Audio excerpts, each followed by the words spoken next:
boa noite a todos. Damos as boas-vindas aos pais dos nossos alunos e, eventualmente, algum convidado que tenha sido trazido ao nosso encontro por eles. Em nome do Liceu Jardim, desejamos a todos que vocês se sintam em casa aqui nesse nosso encontro à distância. E tem sido bastante proveitoso para todos nós, especialmente pela oportunidade, e é única, de termos esse convívio entre pais, não é? Isso é raro nas escolas e tem sido muito agradável para nós aqui do Liceu. Já estamos no nosso terceiro ano de encontros, fazemos isso a cada semana, exceto, naturalmente, nas férias, e tanto eu quanto os pais têm demonstrado muita satisfação em termos oportunidade de trocar algumas ideias, de compartilhar pensamentos e de abrir esse espaço para reflexão sobre temas que não são comuns, eles são fundamentais, são temas muito importantes para nós entendermos o mundo, entendermos a vida, nos posicionarmos nessa sociedade tão complexa, tão desafiadora em que nós vivemos. E esses temas eles nos ajudam, ajudaram a mim, têm ajudado a mim, e os pais que têm participado desses nossos encontros nos meses, anos anteriores, têm expresso a mesma satisfação de podermos, assim, pensar juntos. Eu sou apenas o mediador, né, o facilitador dessa reflexão. As palestras têm sido dirigidas com a intenção de provocar o pensamento. É claro que ao fazer isso, eu tenho que me expor algumas convicções pessoais minhas, mas é muito importante ressaltar que as minhas provocações não são feitas em tom de verdade absoluta, elas têm a intenção mesmo de nos levar a pensar. E o feedback de vocês, os comentários, as eventuais perguntas, são importantes para nós amadurecermos nesse processo. Eu acho que a reflexão é o que nos faz humanos, né? Os animais não têm essa capacidade. E quanto mais nós refletimos, mais humanos nos tornamos, né? Hoje nós estamos propondo falar sobre dois paradigmas, dois grandes sistemas de pensamento que são antagônicos, eles não têm harmonia entre si, mas têm dominado o mundo ao longo de todos os milênios de existência desse planeta, né? Esses dois paradigmas, nós vamos ressaltá-los daqui a pouquinho, mas devemos entendê-los dentro daquele conceito que nós discutimos na semana passada. Nós somos, como seres humanos, produtos da própria cultura que produzimos, né? Nós produzimos um sistema cultural e, ao mesmo tempo, esse sistema cultural nos produz, porque nós refletimos a sociedade em que nascemos, né? Nós falamos a língua que falamos porque nascemos aqui. Nós temos gostos que refletem os gostos que aprendemos a ter. E nós demos exemplos no nosso encontro anterior de como a cultura ela é pervasiva, ela percula pelas nossas células, por assim dizer, e nos transforma, né? Nós nem percebemos que somos o que somos, porque nascemos onde nascemos, na época em que nascemos. Nós pensamos de um certo modo, nós sentimos de um certo modo, nós percebemos a realidade de um certo modo, temos uma visão de mundo. Tudo isso condicionado pelo lugar e pela nossa época, né? Eu tive a oportunidade de conhecer a China, achei fantástico aquele país, me admirei com tudo que vi por lá. E uma das coisas que eu não esperava ver foi justamente na capital, em Beijing, é, a nossa guia chinesa, falando um português fluente, sem nunca ter saído do país, ela nos levou para conhecer uma feira a céu aberto, né? E as barraquinhas todas da mesma cor, todas do mesmo tamanho, uma feira diferente das nossas aqui. muito ordeira. E eu olhando aquela na rua, moderníssima, muito limpa, aquela feira alinhada, aquelas barracas alinhadas, todas com cobertura vermelha, a cor da China, por assim dizer, eu observei que em uma delas havia uma concentração muito grande de pessoas. Eu falei, nossa, deve ter algum produto ali que me interesse, né? Está todo mundo comprando. E eu estava longe, não conseguia ver qual era esse produto. E eu me aproximei e pude ver com grande surpresa que eram espetinhos, feitos com barata, com larvas, com testículo de cabrito, é, enfim, coisas que eu jamais sonharia experimentar e não experimentei. Mas vi ali as pessoas comprando com uma naturalidade, saindo mastigando aquelas coisas como se fossem muito saborosas, comendo barata frita. Eu falei, meu Deus, como as culturas nos influenciam, né? Nós comemos também umas coisas meio nojentas por aqui, né? A gente não imagina que camarão, por exemplo, seja uma coisa horrenda, mas é muito parecido com essas coisinhas que eles comem por lá, não é? O camarão, dizem, é a barata do mar. Nós comemos alguns moluscos por aqui também, que outros povos acham horripilantes, só de verem, né? Mas a nossa cultura nos faz gostar de certas coisas. Como eu disse, de perceber coisas de maneira diferente. E isso é um produto cultural. Tá? Então, nós temos que, a primeira coisa ao falar de paradigmas, de maneiras de pensar, nós temos que lembrar que maneiras de pensar também são condicionadas por nossa cultura, por nossa época, pelo nosso lugar. Se fosse numa outra época, em outro lugar, talvez esse paradigma não fosse percebido como nós o percebemos, não fosse aceito como nós o aceitamos, talvez fosse diferente. E quando olhamos para a história, nós vemos que é justamente isso que acontece. Por que razão? Porque o ser humano ele não é só um ser biológico, ele não é só um ser natural. Nós nascemos com uma natureza, mas nós transformamos essa natureza pela nossa cultura, por aquilo que aprendemos, por aquilo que experimentamos. Isso vai, ao longo da nossa vida, nos fazendo, nos transformando naquilo que eventualmente nós somos hoje. Né? Então, o ser humano não nasce pronto, ele se faz ao longo do tempo. E essa compreensão é fundamental para nós nos situarmos em nosso mundo hoje. Porque na semana passada falamos de senso comum. Né? A gente faz muita coisa que é senso comum. Todo mundo faz, a gente faz também, às vezes nem pensa no que está fazendo.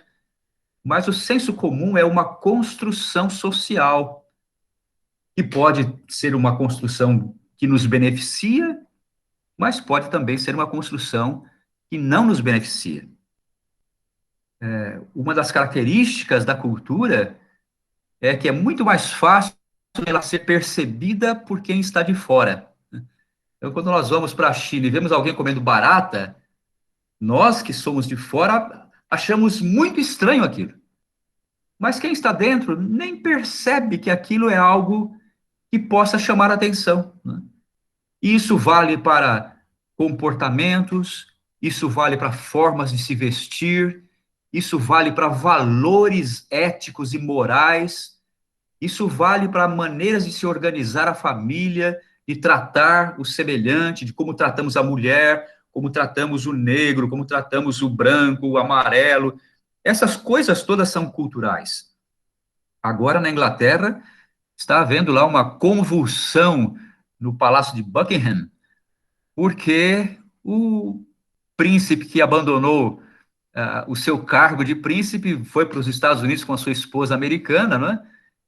Deu uma declaração lá para Oprah Winfrey, deram uma entrevista para os dois, o casal, uma entrevista, e na entrevista insinuaram que o seu filho, porque a esposa do príncipe, ela é de origem negra, não é? E eles disseram na entrevista que o palácio, alguém do palácio havia dito que havia preocupação com a cor da pele do filho que eles iriam ter. Isso criou uma convulsão, né? Porque seria um deslize muito grande de uma pessoa pública como a rainha da Inglaterra, o príncipe Philip, fazerem uma declaração tão racista quanto essa, né? Então, os contextos culturais, eles às vezes nos fazem fazer coisas, falar coisas sem pensar, porque nós somos um ser cultural. Nós poderíamos definir cultura, existem muitas definições, mas poderíamos defini-la como a dimensão humana não resulta diretamente de processos biológicos, mas sim da relação do indivíduo com a sua sociedade. É a sociedade que nos faz falar a língua que falamos, a sentir como nós sentimos. Algumas sociedades são menos susceptíveis à dor, à angústia, à ansiedade, porque eles reagem aos estímulos do jeito que aprenderam a reagir. Outras sociedades fazem diferente, né? Nós somos produto do nosso meio cultural. Eu gostei desse desenhozinho que encontrei tempos atrás. Era a ideia de dois peixinhos jovenzinhos ainda navegando no oceano e lá, de repente, um belo dia, apareceu um peixão mais velho, experiente, e os cumprimentou dizendo: Oi, meninos, como é que está a água? E os meninos responderam: Água? Que água? Isso mostra bem o que é a cultura, não é? A cultura é a água. Nós vivemos dentro dela e nem nos damos conta de que ela existe. Que cultura? Do que estamos falando? É justamente por ela ser imperceptível, muitas vezes, e a gente é levado pelo senso comum a fazer coisas que, no fim das contas, nos são muito danosas, tanto do ponto de vista individual, como familiar e como também social, em toda a sociedade em que vivemos. Cultura é como a água para nós, né? Nós estamos tão imersos em nossas ideias, em nossos conceitos, valores, pressuposições, nós não percebemos certas coisas. E tomar consciência dessas coisas é de fundamental importância para não cometermos erros que podem ser até fatais, né? É isso que criamos juntos essa oportunidade, o Mindinha aqui no Liceu, para nós aguçarmos essa nossa sensibilidade para coisas que passam desapercebidas, mas que são importantes. Se nós pensarmos em maneira de ver o mundo, nós podemos dizer que os nossos últimos milênios, eles são divididos em duas partes muito distintas. Durante a Idade Média toda, havia uma maneira de ver o mundo, havia uma cultura que era predominante na Europa. Eu tenho enfatizado a Europa porque nós somos filhos, né, de imigrantes europeus, né? Portugueses, italianos, alemães, franceses, holandeses, norte-americanos também são, né, dos ingleses. Nós somos todos, as Américas aqui, espanhóis, produtos, filhos dos europeus. E por isso a gente está se concentrando na história da Europa, porque essa é a nossa história. A gente não está com isso dizendo que outras histórias de outras regiões não são importantes e não devam ser estudadas. Com certeza, sim, devem ser, tem muita coisa bonita, relevante, mas nós estamos tentando entender a nossa realidade. E a nossa realidade tem raízes lá nessa história europeia. E na Europa, entre o século V e o século XV, a cultura predominante era a cultura que valorizava a pessoa de Deus, o conceito que eles tinham de Deus. Não a pessoa propriamente de Deus, que ela é inacessível para qualquer um de nós, não é? Mas havia uma ideia de quem Deus era, uma ideia do que ele esperava dos seres humanos, uma ideia do que ele reservava para cada um de nós, e era uma cultura um tanto tenebrosa, que incutia medo, receio, né? Havia uma compreensão religiosa que caracterizava e dava formas às sociedades, à maneira da sociedade se organizar. Eles seguiam, e essa era a cultura da época, eles seguiam o que se chamava de a voz de Deus, a vontade de Deus. Mas, obviamente, essa vontade de Deus, essa voz de Deus que eles ouviam, seguiam na Idade Média, ela era uma voz mediada por instituições. Eles não ouviam a Deus diretamente, eles seguiam a voz daqueles que se diziam representantes de Deus. Era a voz da igreja, era a voz dos líderes religiosos da época. E era também a voz dos reis. Tanto os líderes religiosos quanto os reis, eles se colocavam como escolhidos de Deus e, portanto, com autoridade para falar em nome de Deus. O que eles falavam era percebido pelo povo como sendo a voz de Deus. Então, o povo olhava para essas figuras como sendo semideuses, né? Os reis se diziam escolhidos a dedo, e por isso que eles diziam que só os seus descendentes poderiam ser entronizados, poderiam ser seus sucessores, porque têm o mesmo sangue, era uma linhagem escolhida por Deus para o reino, e desse modo eles justificavam a sua posição de poder, né? E havia um relacionamento simbiótico entre o palácio e a igreja, porque ambos eles dependiam um do outro, né? Um sancionava a posição do outro e assim se sustentavam nas posições privilegiadas que tinham. Então, o povo, o que eles ouviam vinha dessas duas fontes de verdade. Quem tem a verdade? O rei falou, está falado, né? O bispo falou, está falado. Eles são representantes de Deus, não se questiona. Essa era a cultura da época. E se houvesse alguma divergência, alguma voz distoante, ela era rapidamente sufocada, rapidamente calada, por perseguição, por marginalização e até mesmo por aprisionamento, tortura e morte. Nós já conversamos sobre isso em outras oportunidades. Um exemplo clássico disso é essa ideia do que era entendido como sendo o centro do universo, né? Os líderes religiosos da época, ao lerem a história da criação nos escritos sagrados, eles disseram: bom, Deus criou esse mundo, então esse mundo é tão importante que ele só pode ser o centro do universo. Então, a Terra era tida como centro do universo. E ao fazerem isso, eles estavam seguindo uma ideia da ciência da antiguidade.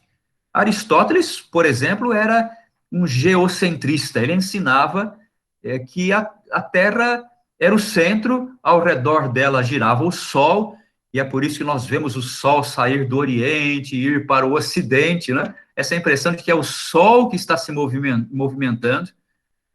E essa ideia foi sacramentada por um pesquisador também grego que morava em Alexandria, né, no norte do Egito, Ptolomeu. Ptolomeu, ele sacramentou essa ideia, era um matemático, um astrônomo, e a partir dele não se questionou mais essa ideia, né? Todo mundo cria, e a igreja viu nessa ideia algo que se coadunava, que havia coincidência com a interpretação que eles tinham da criação, né, de que a Terra é tão especial que ela só podia ser o centro do universo, ao redor dela giram o Sol e as estrelas todas giram ao redor da Terra, né?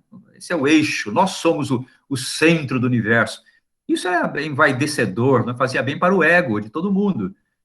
Mas apareceu um sujeitinho lá, Nicolau Copérnico, com uma teoria diferente. Mas ele não tinha evidência para isso, ele era apenas um teórico. Ele diz: não, eu percebo algumas coisas diferentes por aí. Parece que a Terra, na verdade, gira ao redor do Sol. Ela não é o centro. Ela é um satélite do Sol, né? E mais tarde, pouco tempo depois, Galileu Galilei, com instrumentos de observação com certa capacidade e potência, observou que, de fato, a Terra gira ao redor do Sol. E eles foram objeto de severa perseguição pela igreja, porque a autoridade, quem tinha a verdade era a igreja. A igreja havia dito certas coisas por séculos, e sendo verdade, voz de Deus, como é que alguém pode questionar isso? E Galileu foi convocado para se retratar, né? Ele foi preso, porque quem era acusado de heresia, ele foi tratado como um herege. Quem é acusado de heresia precisava, antes do julgamento, já ser aprisionado, e ele foi jogado numa cela imunda, antes de ser trazido à presença dos prelados que o julgariam, né? E ele tentou explicar-se, disse que era apenas uma sugestão para discussão, que não, ele não estava advogando essa ideia propriamente dita, e a condenação dele veio nos seguintes termos, no dia 22 de junho de 1633. Os prelados disseram: nós pronunciamos, julgamos e declaramos que você, o dito Galileu, se tornou veementemente suspeito por este santo ofício de heresia, isto é, de ter acreditado e sustentado a doutrina, que é falsa e contrária às sagradas e divinas escrituras, e aqui falo eu, as escrituras sagradas nunca disseram isso, mas era a interpretação que eles tinham na época, né? Sustentando a doutrina falsa, dizem eles, que o Sol é o centro do mundo, e que não se move do leste para o oeste, e que a Terra é que se move, e não é a Terra o centro do mundo. E por ele dizer que a Terra não é o centro do mundo, o centro do universo, ele foi condenado, né, de suspeita de heresia. E depois ele se retratou, vocês certamente já leram muito sobre isso, conhecem a história, e recentemente o Papa teve que vir a público, né, retratar-se, pedir desculpas para Galileu, praticamente 400 anos depois de Galileu, né? E o restaurou, porque Galileu foi tratado como herege e foi banido, né? Ele foi banido do convívio social que ele tinha, né? Então, isso eu falei apenas para enfatizar o fato que, durante a Idade Média inteira, esse Deus, que na verdade era a voz da igreja e a voz dos reis, era o que dominava a vida, né? Tudo era visto sob essa ótica, interpretado sob essa ótica. Mas Galileu viveu já numa época de transição, né, que era o finalzinho da Idade Média. E era uma época de ebulição. Muita gente já estava questionando se essa tradição que vinha por séculos de ver o mundo desse jeito, de que a igreja tinha a palavra final, inquestionável, e não se podia buscar alternativas, não se podia discutir ideias opcionais. Havia muita gente já levantando essas questões, né? Nós estamos falando aqui do período do Renascimento, em que estavam agora voltando-se para as obras da antiguidade, percebendo que se fazia as coisas de maneira diferente, se pensava de maneira diferente. Passaram a ler os clássicos, e surgiu um movimento que nós chamamos de iluminismo, né? A era das luzes, quando as pessoas passaram a pensar por si sós, né? Esse pensamento, um exemplo de um ícone desse momento, né, de transição, foi René Descartes, que é chamado de o pai do racionalismo, porque ele escreveu muita coisa, mas em um dos livros dele, que é esse Princípios de Filosofia, que foi publicado em 1644, portanto, bem ali nessa época de transição entre a Idade Média e o que vinha depois, que é a nossa época, né? Ele escreveu nesse livro o seguinte: se você deseja ser um verdadeiro inquiridor da verdade, é necessário que, pelo menos uma vez na vida, você faça o quê? Duvide, tanto quanto possível, de todas as coisas. Duvide de tudo, disse Descartes. E esse de tudo implicava, obviamente, aquilo que eram os dogmas, né? Eram os ensinamentos tradicionais, principalmente da igreja, que era endossado pelos reis, e que a população cria porque não refletia, não pensava sobre o assunto. E se atrevesse, as consequências eram severas, né? Então, ele é chamado de o pai do racionalismo porque, no lugar das verdades pré-estabelecidas, fixas, inquestionáveis, ele sugeria que nós deveríamos duvidar de tudo isso e usar a razão. Ele tornou-se o pai do racionalismo, é assim chamado, porque ele sugere que, se a verdade não passar pelo crivo da razão, ela deve ser descartada, né? Então, essa fase de transição nos levou, trocou, né, a autoridade da igreja para a autoridade do indivíduo, da razão do indivíduo, da lógica, da observação e da lógica. E nós inauguramos com isso a idade que nós chamamos de idade moderna. Quando nós falamos de idade moderna, nós estamos falando essencialmente da transição entre esse período, uma fase que sucede a esse período da Idade Média, com essas características que eu delineei. Mais perto de nós um pouco, no século XIX, seguindo esse conselho de Descartes, né, de duvidar de tudo, colocou-se nesse mesmo balaio de dúvida aquilo que era o centro, o próprio centro da percepção de mundo, de vida, de significado da vida que havia na Idade Média. A ideia central era a da existência de Deus.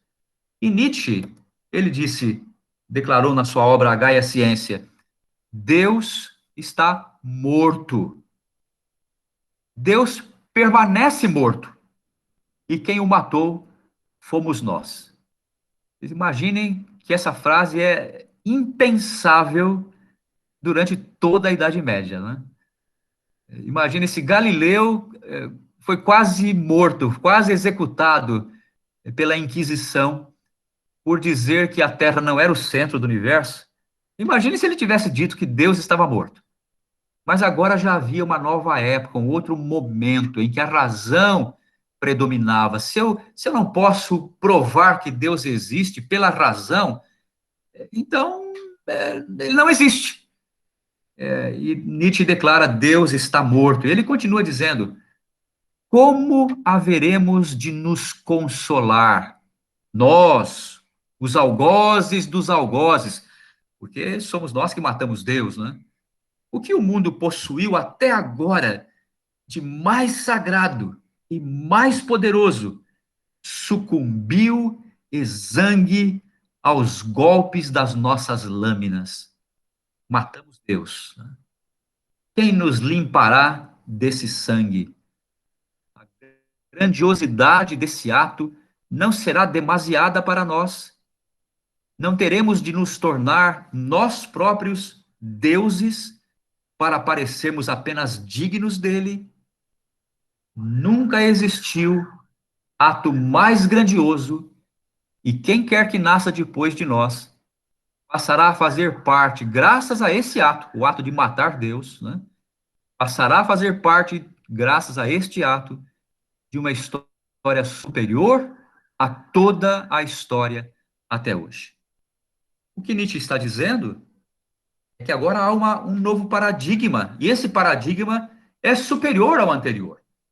Agora nós nos aproximamos da realidade com a razão, não com declarações da igreja, não com ensinamentos não averiguados, não testados, não provados.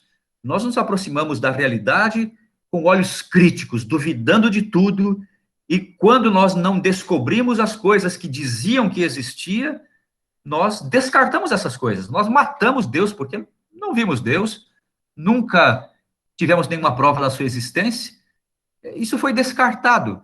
E ele apresenta essa nova percepção da realidade, essa nova percepção de mundo, como sendo algo melhor, um avanço na humanidade. Né? Então, Deus foi trocado pela razão e passou a ser um absurdo. Antes, falar que Deus não existia era visto como absurdo.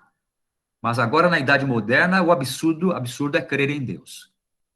E, de fato, em muitos setores da sociedade, falar em religião é motivo de chacota, é motivo de desprezo, é motivo de a pessoa ser colocada de lado, não ser benquista, não ser convidada mais para o círculo de amigos. Existe dois ambientes hoje, na verdade. Um que continua tendo essa percepção que ainda tem, eu não diria ranços, mas tem cores das crenças medievais, né? Tem muitos círculos religiosos ainda hoje, em que as pessoas se relacionam entre si, se respeitam entre si e fazem oposição aos críticos da religião. E há outros círculos mais intelectualizados e se orgulham de serem mais racionais e tratam com absoluto desprezo, ou, na melhor das hipóteses, com uma certa complacência, né, uma atitude assim de piedade mal sofrida às pessoas que creem em alguma coisa, em algum ser superior. Né? Nós vivemos no mundo, portanto, com essa dicotomia de percepção da realidade.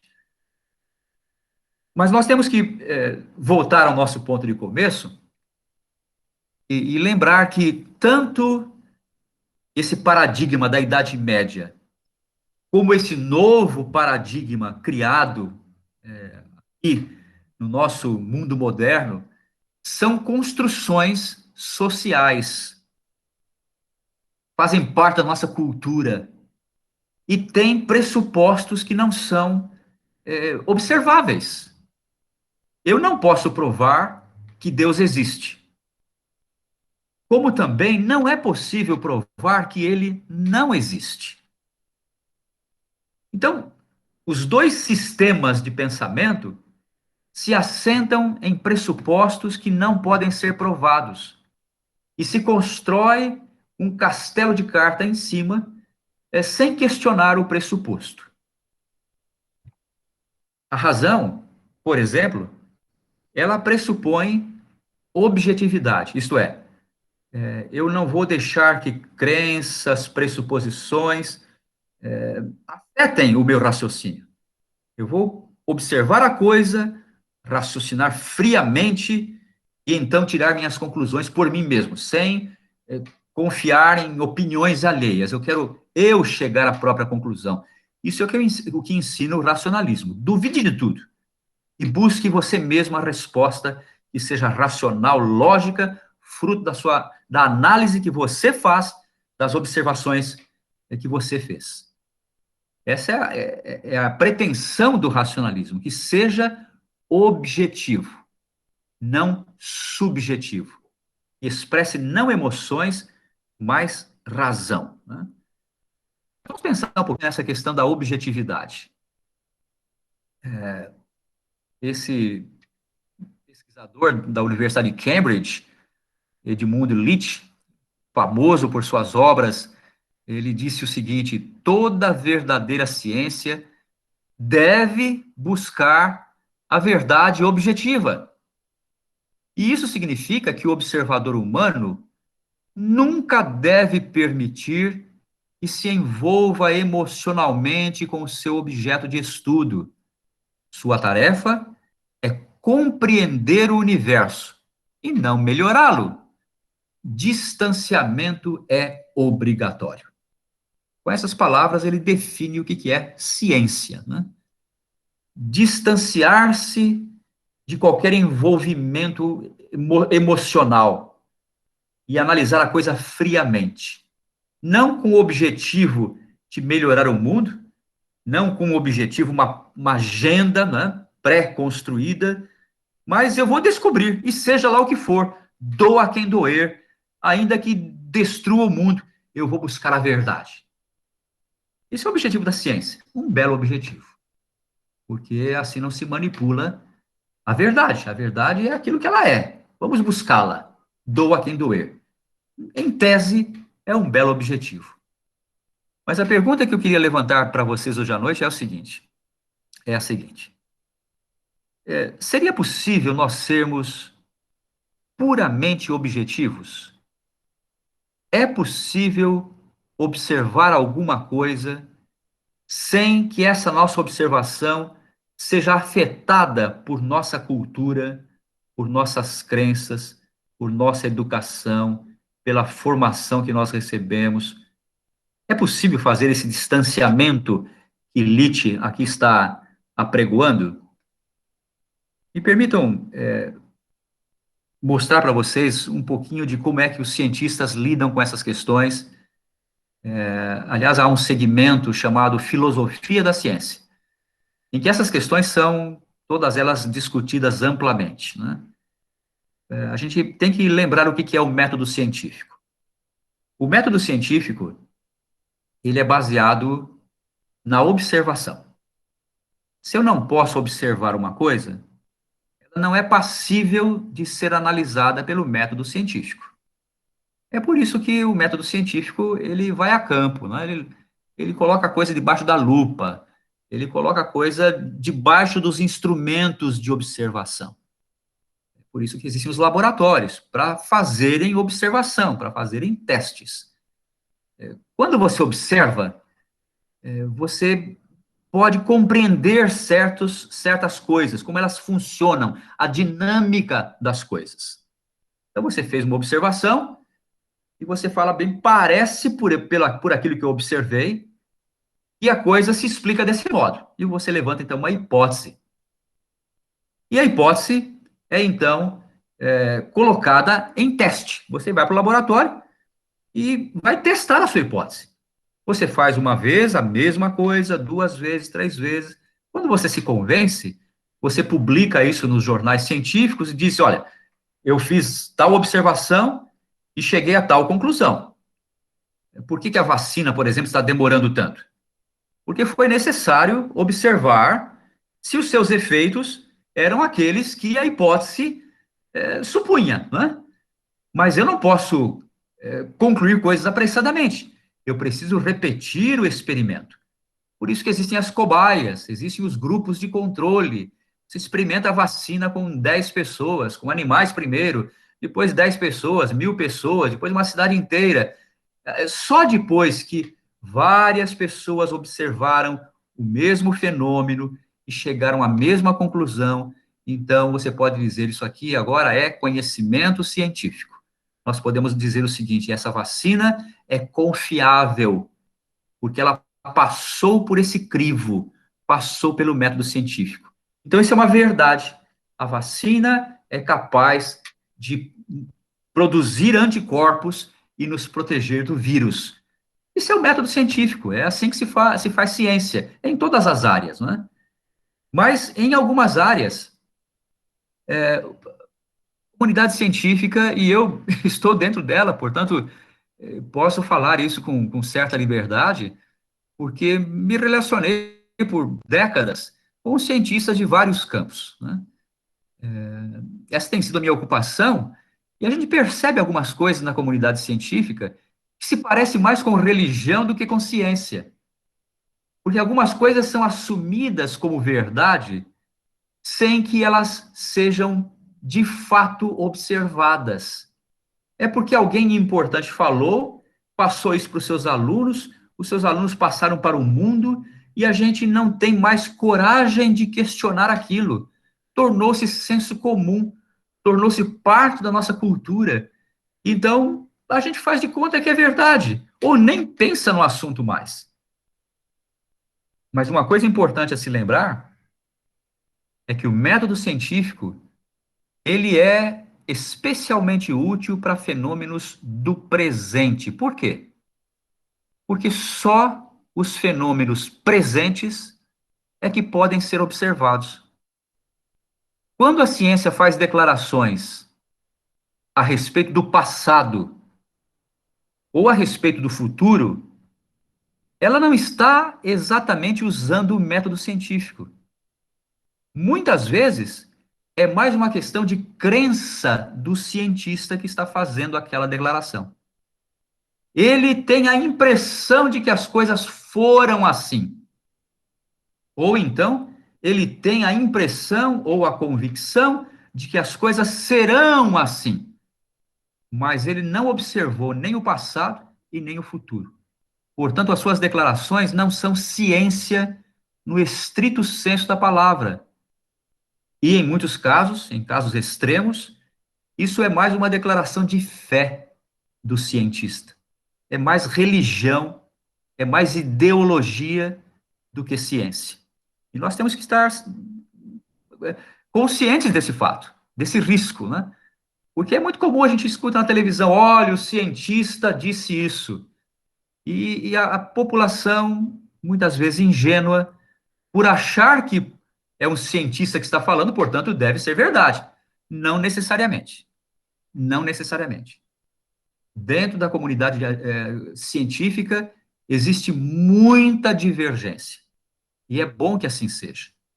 Porque um cientista questiona o trabalho de outro, e assim é com a confrontação de ideias é que se vai aprimorando, apurando a compreensão da verdade. Né? Mas a gente, às vezes, distraidamente, alguém falou e a gente engole aquilo como sendo verdade, sem ouvir outras vozes, que podem ser vozes totalmente diferentes e vindas também da comunidade científica. Quando eu falo do passado e do futuro, eu não estou fazendo ciência, eu estou muitas vezes fazendo especulação. Né?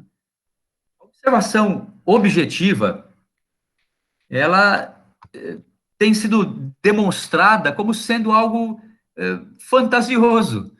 Nós não somos totalmente objetivos, como a ciência inicialmente, né? Quando a ciência surgiu, acreditava-se que nós podíamos observar as coisas e vê-las como elas realmente são, e chegar a alguma conclusão. Mas hoje sabe-se que quando nós observamos uma coisa, nós a vemos não como elas de fato são, mas como a nossa cultura nos ensinou a observá-las. A cultura é como se fosse um óculos. E se eu pertenço a esta cultura, eu vejo as coisas de um certo jeito. Numa outra cultura, a pessoa tem um outro óculos. Ele observa a mesma coisa e vê coisas diferentes. Chega a conclusões diferentes em vários campos da observação. A Universidade de Radboud, na Holanda, é um centro de pesquisa. Ela fez alguns testes, por assim dizer, algumas experiências científicas também, muito curiosas. Uma delas tem que ver com a maneira como nós observamos objetos e colocamos no objeto significados que não estão lá. Uma das publicações que essa pesquisa produziu, eu estou aí projetando, são literaturas científicas que, se alguém quiser, eu posso passar, porque creio que na tela aí vocês não conseguem ler, a letra está muito miúda, mas eu posso passar a referência para quem tiver maior curiosidade. Nessa pesquisa, eles fizeram algo bastante simples e que é possível nós fazermos em casa com as nossas crianças, com os nossos filhos, né? Eles apresentaram desenhos para as pessoas no laboratório e filmaram isso tudo, né? Tem tudo documentado. Dezenas de pessoas. Um dos desenhos apresentados foi esse aqui. E a pergunta era simples: o que você está vendo aí? E a grande maioria das pessoas, praticamente todos, eles disseram: bom, eu estou vendo aí o óbvio, né? Tem um quadrado e 4 círculos. E então, eles mostraram para a pessoa que o que ela estava observando, na verdade, não existe. E eu posso mostrar agora para vocês que nós também estamos observando uma coisa que não existe. Porque se mudarmos a posição das coisas, se essas coisas existissem de fato, elas continuariam ali, apesar da posição estar diferente, não é? Então vamos mudar a posição rapidamente. O que vai acontecer com essas coisas? Eu apenas mudei a posição. Aonde é que estão os quatro círculos? Desapareceram. Aonde é que está o quadrado? Desapareceu também. Então, se eu mudei a posição e essas coisas desapareceram, é porque elas não estavam lá. Mas se não estavam lá, por que eu as vi?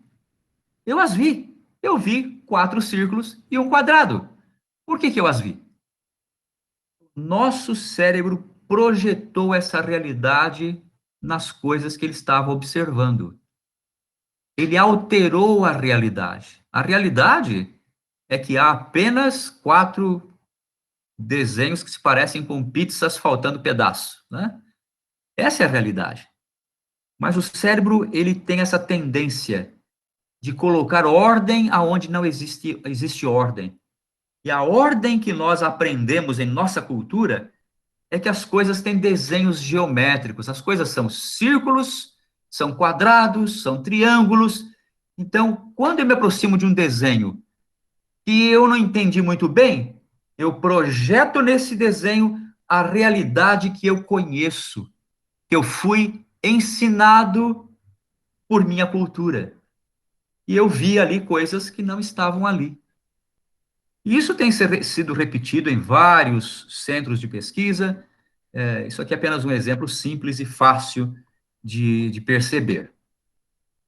Eu tenho aqui uma citação para vocês de um dos grandes arqueólogos teóricos da atualidade.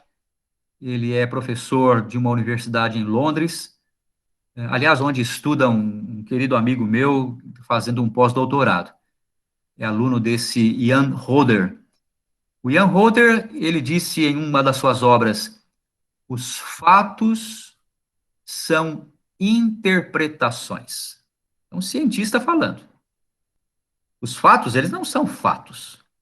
Eles são interpretações. Em outras palavras, aquilo que nós achamos que são fatos não é o retrato da realidade. É a nossa percepção dessa realidade. E existe uma diferença muito grande entre o que está lá fora de mim e aquilo que eu percebo como sendo essa coisa fora de mim. A percepção do fato é diferente do fato. E ele continua dizendo: qualquer processo de observação envolve dar sentido ao mundo. Assim, é uma experiência interpretativa. Observação não é objetiva, como a ciência, nos seus primórdios, cria muito ingenuamente, que eu observo e não há diferença entre o que está lá fora e aquilo que eu passo a perceber daquilo que está lá fora. Muita coisa que eu percebo, ela vem com as tintas da minha cultura, ela é transformada pelo meu óculos cultural. Observar é interpretar.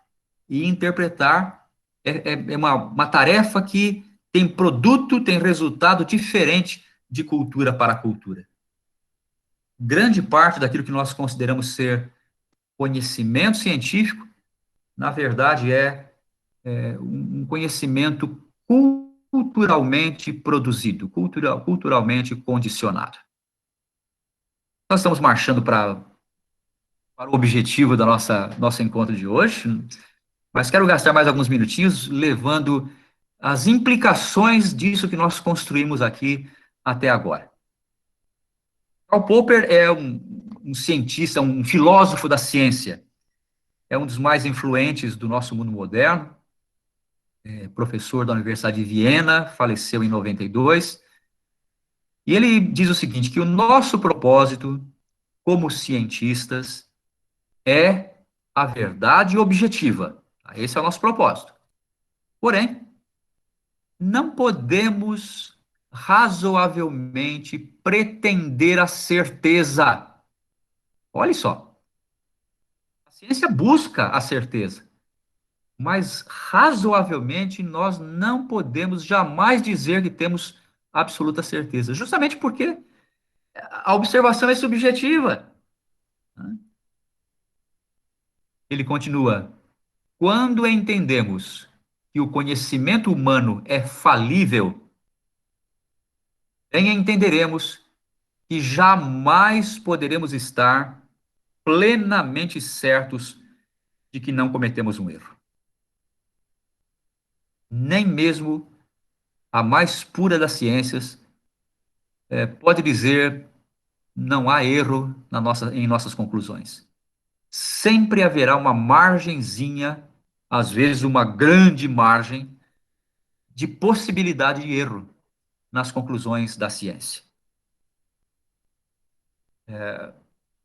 Thomas Kuhn talvez seja o filósofo da ciência, um pensador, vamos chamá-lo assim, dos mais influentes no nosso mundo. Ele escreveu vários livros sobre os sistemas, sobre a teoria de sistemas, né, que o mundo é um sistema, as sociedades são sistemas, e ele falou que a ciência também ela é um sistema. Com isso ele quis dizer que as coisas são interligadas, e elas tendem a ter uma harmonia, elas tendem a ter um equilíbrio. Quando uma coisa sai do equilíbrio, essa coisa é descartada. Por exemplo, uma ideia que não combina com o senso comum. O senso comum é a Terra é o centro. Esse é o senso comum. Faz parte do sistema, da minha cultura hoje. Aí aparece um Galileu dizendo: não, não, é o Sol que é o centro. O que eu faço com alguma coisa que tira a harmonia do senso comum, do sistema daquele momento, daquela época? Eu tento sufocar aquela pessoa, eu tento sufocar aquela ideia.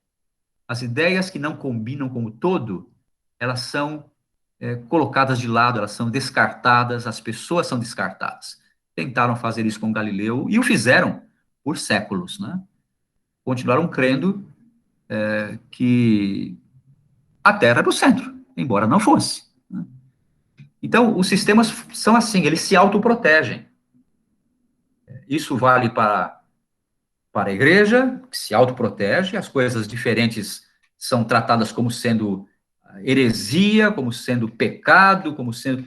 Enfim, a igreja deixa de fora. Mas não é só a igreja, não. É qualquer sistema. Os sistemas políticos. Né? Quando a direita está no poder, o demônio é a esquerda. Quando é a esquerda que está no poder, o demônio é a direita. E tentam acabar com a divergência. Né? Os sistemas, eles se autoprotegem. E isso também é verdade na ciência. A ciência é um sistema que vai se construindo com o tempo. Houve uma ciência na Idade Média que foi substituída por uma outra ciência, ambas com algumas ideias não provadas, preconcebidas, né? E esses dois sistemas tentam se proteger, né? E excluir o outro, porque é divergente. Mas o que Thomas Kuhn disse em seu trabalho, e que isso é inovador no pensamento dele, é que a ciência não progride como antes se supunha, de maneira cumulativa. Vou explicar isso rapidamente. Nós não temos muito tempo mais. Antes, se cria que a ciência era assim: eu conheço hoje uma coisinha, amanhã eu conheço uma segunda coisa que se estoma a primeira, e depois uma terceira, e assim a ciência vai crescendo, acumulando conhecimento e vai ampliando. O que Thomas Kuhn disse é que ciência não progride por acumulação. Ele estudou a história da ciência, da progressão científica, e o que ele disse é que a ciência progride por mudança de paradigma. Um sistema, ele é renunciado, ele é jogado por terra por inteiro, e um outro sistema toma o seu lugar. Por que isso acontece? Porque os sistemas, eles, como eu disse, eles se autoprotegem. Né? Quando surge alguma coisa que cria conflito, essa coisa, ela ou é reinterpretada, digamos que é um parafuso que não encaixa no carro. O carro é um sistema, né? O que eu faço com esse parafuso que não tem função, que não combina com nada? Eu posso dizer, não, eu vou arredondar a cabeça dele aqui, aproveitar para tapar esse buraco aqui. Eu posso incorporá-lo ao sistema se ele contribuir com o sistema. Se o parafuso não fizer sentido nenhum, eu jogo fora. O carro está funcionando muito bem sem o parafuso. Na ciência é mais ou menos assim. As ideias que chegam e falam, pô, tá tudo errado isso, elas são descartadas. Não se dá nem atenção para elas. Ou a gente incorpora, se é possível incorporar, ou então elas são absolutamente rejeitadas. Então, os paradigmas, eles são, se substituem. Eles, um se ocupa o lugar do outro. Não é possível ter paradigmas divergentes que vão evoluindo um para o outro. Essa foi a grande inovação dele. Então, o que ele diz é isso, né? Quando o paradigma tem coesão e estabilidade, ele precisa, para sobreviver, de estabilidade, né? E são, às vezes, percepções de mundo, visão de mundo. O que é o mundo? O que é a vida? Né? Em certo momento, esse sistema de ensinamentos, ele se sustenta, e ideias divergentes são rejeitadas. Né? Mas quando surge uma anomalia, um parafuso que não encaixa em lugar nenhum, uma ideia nova, né? Uma ideia desafiadora, que vai contra tudo que eu cria, o que eu faço com essas ideias? Eu posso criticá-la, ignorá-la, tá a ideia ali num canto, ou eu incorporo, dou uma reinterpretação, falo, não, isso aqui se explica desse jeito, e encaixo na minha percepção total. Mas se for uma anomalia muito grande, às vezes não dá para encaixar. Aí então eu rejeito o paradigma inteiro. Qual foi a ideia que não dava para encaixar e que levou à rejeição daquele paradigma da Idade Média? O paradigma da Idade Média foi totalmente rejeitado porque surgiu uma ideia nova que não dava para se encaixar. Então teve que rejeitar o paradigma inteiro e construir um novo paradigma. A ideia estruturante daquele sistema anterior era uma visão de mundo que se assentava na ideia estruturante de Deus, né? Deus existe. Essa era a visão de mundo naquela época. Deus é criador de tudo. A visão de mundo, portanto, essa ideia básica, ela sustentava toda a estrutura, todo o sistema de pensamento da Idade Média, e criou uma cultura. Né? Mas tinha algumas coisas que, uma carta, que se você tirasse aquilo, desmontava tudo. E a carta que foi tirada, que desmontou tudo, foi a carta que Charles Darwin tirou. Né?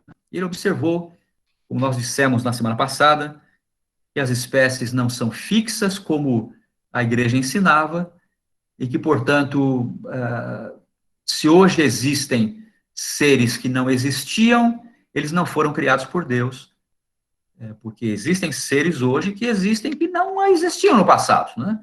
Variedades, espécies diferentes. A igreja ensinava, e essa era a verdade absoluta, né, que fazia parte do sistema da época. A ideia absoluta era, se Deus criou tudo, o mundo que nós temos é todo criado por Deus, então nada pode ter variado. Darwin mostrou que, pelos fósseis, pelas observações, pelas viagens que fez, que existe variação. Então, as coisas que existem hoje e não existiam ontem, se ontem foi a criação, de onde vieram essas coisas que existem hoje?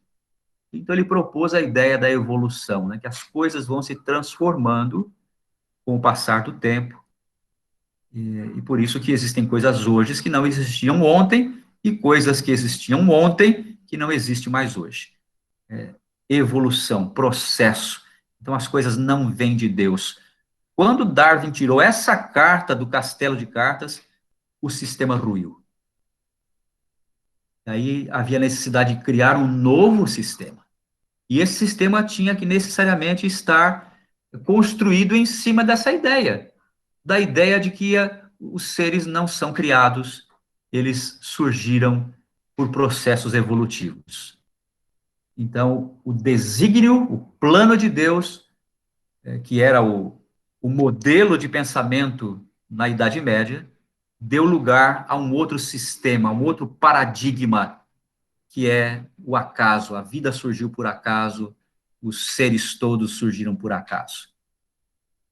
Eu chamei esses dois paradigmas de os maiores do mundo. Na verdade, não existe uma terceira opção, né?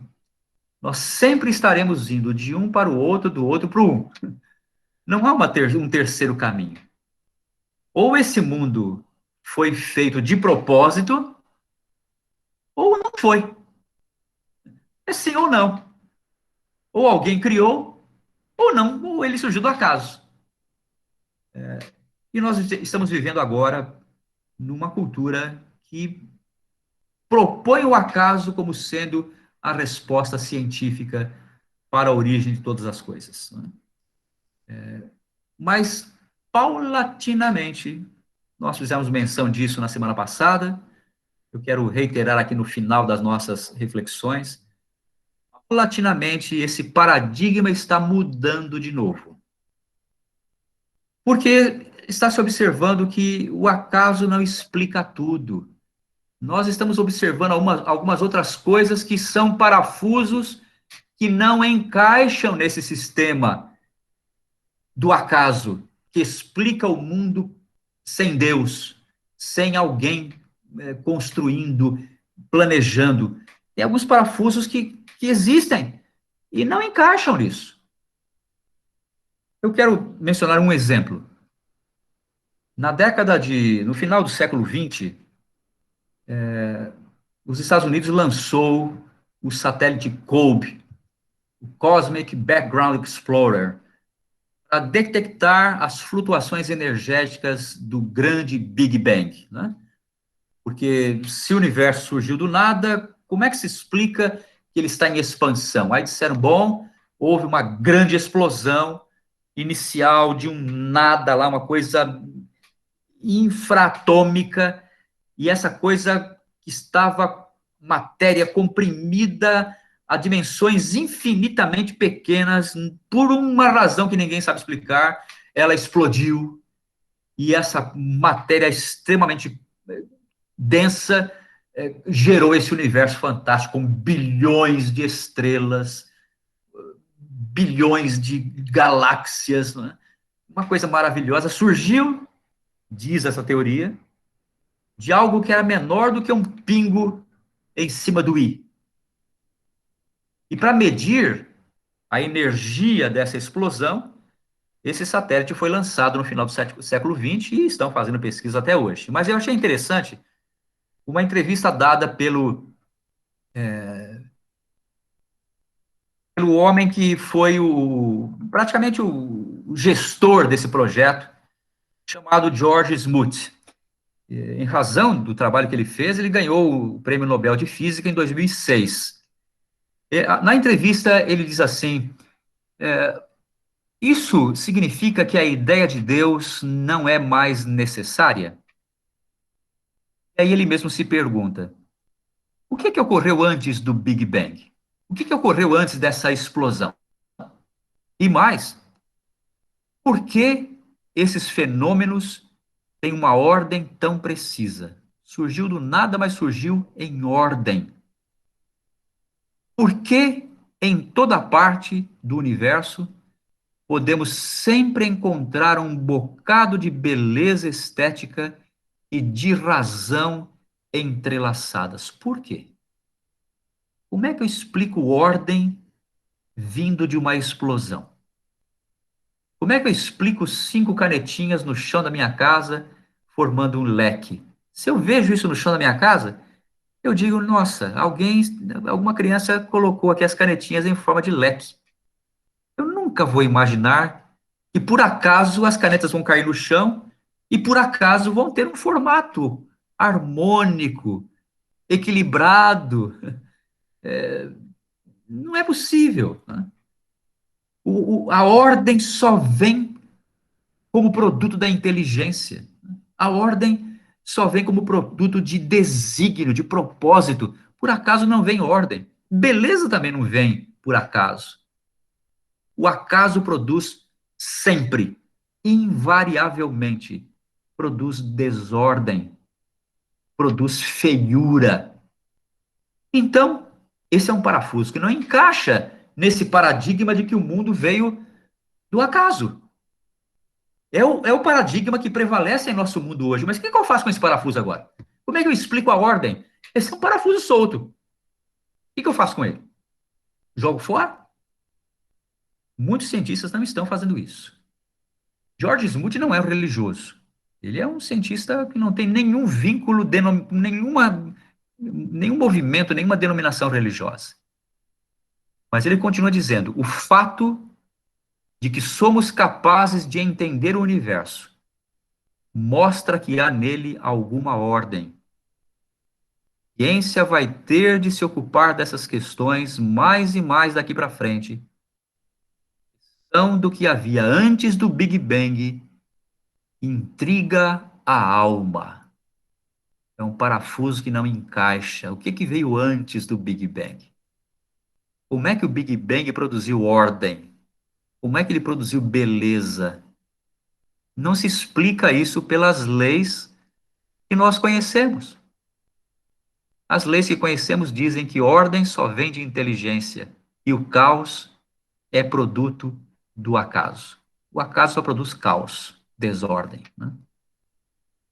Então, o paradigma criado pelas ideias de Darwin, que geraram essa cultura do acaso, de descrença, de materialismo, de individualismo, de existencialismo, de niilismo, esse mundo em que nós vivemos está paulatinamente mudando de novo. Esse paradigma está mudando de novo. E, novamente, o pêndulo está indo para o lado do desígnio. De onde veio a ordem? Só pode ter alguém por trás disso. No passado, esse alguém era chamado de Deus. Hoje, os cientistas ainda não se atrevem a usar essa palavra, porque ela está associada a um paradigma da Idade Média, um paradigma que foi rejeitado, que está associado com abusos de poder, com devassidão, com coisas desprezíveis, com ignorância, né? Com perseguição, com intolerância religiosa. Então, muita gente hoje, pensante, não coloca a palavra Deus nos lábios, mas elas estão falando de que tem que ter alguém, tem que ter um propósito para fazer ordem. Tem que ter alguém. O que nome que nós vamos dar para esse alguém? Quem é? Não sei. O nome que nós quisermos dar, né? Cada um dá o nome que queira, né? Mas o que não se pode negar é que a nossa vida tem sim um significado. Nós somos muito complexos, muito belos. Temos produtos do acaso. O acaso não produz coisas tão complexas e tão belas. Eu gosto muito, já mostrei isso para vocês, para alguns dos que estão aqui presentes, mas é uma historiazinha aqui do Agar. O Agar é um personagem de cartoon que eu acho muito interessante, porque ele é meio metido à besta, muito cheio de si, é um fanfarrão, parece muito comigo. Acho que talvez seja por isso que eu tenho simpatia por ele, né? Muito orgulhoso, vaidoso, e acha que ele sabe tudo, né? E uma tirinha de Agar, eu até guardei porque eu achei impressionante. Ele está com o seu amigo Magriça ali, olhando numa noite estrelada, olhando o céu.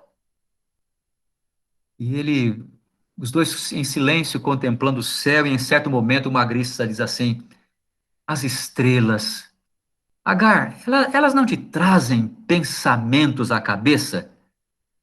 E o Agar disse: sim, elas tão pequeninas e eu tão grande. Essa foi a conclusão de um sábio, né? Ele observou aquilo que ele próprio sentia a respeito da realidade, né? Ele é o centro, ele é o bonzão, o centro do universo. As estrelas tão pequenininhas e eu tão grande. Mas os céus, eles falam alguma coisa a mais para a gente. Como é que nós podemos explicar esse mundo fantástico no qual nós vivemos? Na antiguidade, observadores dos céus chegaram a conclusões, as mesmas conclusões a que cientistas hoje estão chegando. Quando eu vejo essa ordem universal, no macro e no microcosmos, o que ela me diz? O livro do Salmo reflete uma conclusão que foi feita há milênios. Os céus proclamam a glória de Deus. Não dá para explicar ordem sem alguém que tenha criado essa ordem. E o firmamento anuncia a obra das suas mãos. Um dia faz declaração a outro dia, e uma noite faz declaração, mostra a sabedoria a outra noite. Sem linguagem e sem fala, ouvem as suas vozes. O céu fala alguma coisa. Eu, quando fui algumas vezes para alguns desertos, deserto do Saara, por exemplo, passei uma noite acampado no deserto do Saara. É impressionante ver o céu. Ele tem mais estrelas do que céu, essa é a verdade. E eu os convido a fazer isso um dia. Ir num lugar que não tem luz nenhuma. Aqui na grande São Paulo, nós não vemos o céu, nós não sabemos o que é isso. E eu os desafio a não ficar impressionados com essa visão. E dizer de onde veio isso. Como é que nós podemos dizer que isso veio do acaso? Né? Cientistas estão boquiabertos com esse fato. O apóstolo Paulo diz o seguinte: pois desde a criação do mundo, os atributos invisíveis de Deus, o seu eterno poder e sua natureza divina, têm sido vistos claramente, sendo compreendidos por meio das coisas criadas, de forma que tais homens são indesculpáveis. Tendo conhecido a Deus, não o glorificaram como Deus, nem lhe renderam graças, mas os seus pensamentos tornaram-se fúteis e os seus corações insensatos se obscureceram. Às vezes a evidência está diante dos nossos olhos, mas a nossa cultura colocou uns óculos tão escuros que nós não conseguimos mais enxergar. Nós vivemos numa cultura de ateísmo, de indiferença, em que as pessoas correm atrás apenas do dinheiro, do pão de cada dia, atropelando-se uns aos outros, e não conseguem mais olhar para o céu e tirar a conclusão mais óbvia de todas, se nós não tivéssemos os óculos da nossa cultura, né? A conclusão mais óbvia de todas, de que alguém criou isso tudo. E essas reflexões sirvam para vocês de razão para pensar. Eu tenho pensado nisso e tenho me impressionado com essas questões. Isso me diz a mim que a vida não é, como disse Sartre, uma bolha de sabão vagando no universo de nada e um dia simplesmente explode. Isso que é a vida. Não, a vida não é uma bolha de sabão. A vida foi criada com um propósito, porque só alguém com propósito é que consegue fazer algo tão belo, tão complexo, como é a existência que nós experimentamos. Então, que nossos encontros nos ajudem a tirar esses óculos escuros e olhar a realidade com mais coragem, sem tanta influência da cultura que nos cerca. Bem, eu peço desculpas porque demoramos hoje bem mais do que o pretendido, mas esse tema lança um alicerce para outras considerações que faremos no futuro. E eu achei que se fosse cortar pelo meio, não ia ter o mesmo efeito. Espero que vocês não tenham se cansado demasiadamente. Se quiserem abrir o microfone, abrir a câmera, ainda que seja para dizer um boa noite, eu fico feliz da vida. Muito obrigada. Boa noite, professor. Mais uma vez, foi esplêndida a palestra. Eu sou a Flávia, mãe da Manuela, e assim, é a primeira vez que eu estou participando dessa assim, esse ano eu estou participando, estou gostando muito, e assim, cada palestra assim, fica uma coisa muito marcada em mim. Eu sou pediatra, Eu vivo numa universidade, né? E essa coisa da ciência que o senhor falou hoje foi bem interessante. Uhum. E eu acredito muito em Deus também. É aquele conflito, né? Mas eu concordo com, assim, eu não, eu tenho muita dificuldade de pensar que algo é o acaso, né? Assim, nesse Uhum. mundão nosso. Mas o que ficou marcado hoje para mim foi em relação ao fato, porque eu nunca tinha parado para pensar desta forma. O senhor falou aí em algum momento que o fato tem alguma porção de interpretação. Isso para mim, Sim. eu estou chocada, porque a gente usa aquele jargão assim, contra fatos, não há argumento, é um Uhum. fato. Então a Uhum. gente bloqueia qualquer discussão quando a gente fala, mas é um fato, isso é Uhum. fato. E hoje o senhor me fez refletir sobre o fato. Então eu vou olhar com maior cuidado o fato. Foi muito bom, eu gostei, como sempre. Parabéns. Muito obrigado. Tem o fato que é o seu fato e o meu fato, né? Pois é, exatamente. Interessante. É verdade mesmo. Tá bem. Obrigado pela contribuição. Imagina. Maria. Professor, prazer, eu sou a Aline, Oi, Aline. sou cientista e gostei muito do seu ponto de vista, da maneira como você interpretou ciência e Uhum. nos trouxe pensar um pouquinho também sobre religião. Então, faço suas as minhas palavras, acho que a gente tem a mesma linha de pensamento. Parabéns. Muito obrigado. Obrigado mesmo. Bom, boa noite, Oi. Suzana, mãe da Mariana, tudo bem? Olá, Suzana. Boa noite. Boa noite. Passo aqui só para agradecer. Gostei muito e a sua abordagem é complexa, mas ao mesmo tempo muito simples para que a gente possa também transmitir isso para as nossas crianças, né? O final achei lindo, lindo, lindo. Então, obrigada. Obrigado. O objetivo é isso. A gente, como eu disse, cultura é uma construção humana. Nós temos responsabilidade em construir uma cultura que seja favorável à vida, né? A uma vida de paz, de convívio fraterno. E o caos, a ideia no acaso, ela produz relacionamentos deletérios, né? Relacionamentos de desrespeito, porque se nós não temos significado, se nós viemos do nada e vamos para o nada, para que eu vou respeitar o próximo, né? Cada um busca aquilo que interessa a si mesmo. Então, nós temos uma grande responsabilidade de construir uma cultura mais saudável. Nós somos herdeiros de uma cultura que começou com esse movimento iluminista, com as melhores das intenções, e somos muito beneficiados por isso, né? Eu disse na semana passada, reitero, e talvez vá falar outras vezes, nós devemos muito à ciência, devemos muito, muito mesmo. Não há preço que pague o sacrifício que cientistas do passado fizeram e ainda fazem em benefício da humanidade. Mas não é por isso que a gente precisa e deve engolir tudo de maneira não crítica, né? Nós temos que ser cuidadosos, porque a cultura do materialismo hoje gerou relacionamentos também materialistas de indiferença para com as pessoas. E isso não é bom, né? Muito bem. Alguém mais?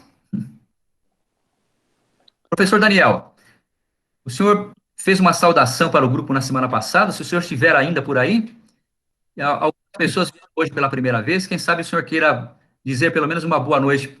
E obrigado por estar conosco. Olá, professor. Olá, pais, famílias. Muito obrigado, professor Jorge. É um privilégio. Costumo dizer que a escola ensina mais de 60 disciplinas seculares e o professor é um oásis com as suas reflexões mais de cunho espiritual, de cunho mais alto e elevado, abordando uma dimensão acima exatamente da racionalidade, que também tem, claro que é importante, mas está faltando, não é? Vivemos num tempo de visão manca, que se guia só pela razão e acaba diminuindo, como o professor tem ensinado, a própria dimensão do homem. Professor, Deus lhe pague. Continue, por favor, nos ajudando a entender melhor o sentido da vida, o tempo que vivemos e fazer um mundo melhor para a próxima geração, no mínimo para os nossos filhos. Muito obrigado, professor. Muito obrigado, pais. Divulguem para outras famílias, outros pais. É momento, sobretudo, de nós, e não os filhos, não é? Sermos os multiplicadores desses horizontes de consciência mais humanizados, mais sensíveis para um mundo melhor. Muito obrigado, professor. Obrigado, professor Daniel. Um grande abraço para todos, então. Bom descanso. E, se Deus quiser, até a próxima quarta-feira.